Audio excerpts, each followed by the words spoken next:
ஆண்டிப்பட்டி அருகே அரசு பேருந்தில் மாணவிகளை கேலி செய்ததை தட்டி கேட்ட 9ஆம் வகுப்பு மாணவன் மீது தாக்குதல் நடத்தும் சிசிடிவி காட்சிகள் வெளியாகி பரபரப்பை ஏற்படுத்தியுள்ளது. தேனி மாவட்டம் ஆண்டிப்பட்டி அருகே ஏத்தக்கோவில் பகுதியில் இருந்து ஆண்டிப்பட்டிக்கு வந்த அரசு பேருந்தில் சேக்கிலார்பட்டி பகுதியைச் சேர்ந்த சில மாணவிகள் பயணித்துக் கொண்டிருந்துள்ளனர்.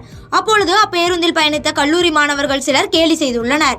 இதனைத் தொடர்ந்து ஆண்டிப்பட்டி பகுதியில் உள்ள தனியார் பள்ளியில் 9ஆம் வகுப்பு படிக்கும் மாணவன் ஒருவர் தட்டி கேட்டதாகவும் கூறப்படுகிறது.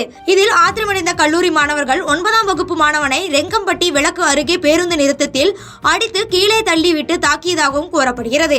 இதையடுத்து காயமடைந்த மாணவன் பெற்றோர் உதவியுடன் ஏத்தக்கோவில் புற காவல் நிலையத்தில் புகார் அளித்து ஆண்டிப்பட்டியில் உள்ள தனியார் மருத்துவமனையில் சிகிச்சை பெற்று வருகிறார். தற்பொழுது இந்த சிசிடிவி காட்சிகள் வெளியாகி பரபரப்பை ஏற்படுத்தி இருக்கும் நிலையில் இச்சம்பவம் தொடர்பாக ஆண்டிப்பட்டி காவல்துறையினர் விசாரணை மேற்கொண்டு வருகின்றனர். பாதகம் செய்பவரை கண்டால் நாம் பயங்கொள்ளலாகாது பாப்பா, மோதி மிதித்து விடு பாப்பா, அவர் முகத்தில் உமிழ்ந்து விடு பாப்பா. அண்மை செய்திகளை உடனுக்குடன் தெரிந்து கொள்ள இணைந்திருங்கள் இயம்நாடு தொலைக்காட்சியுடன்.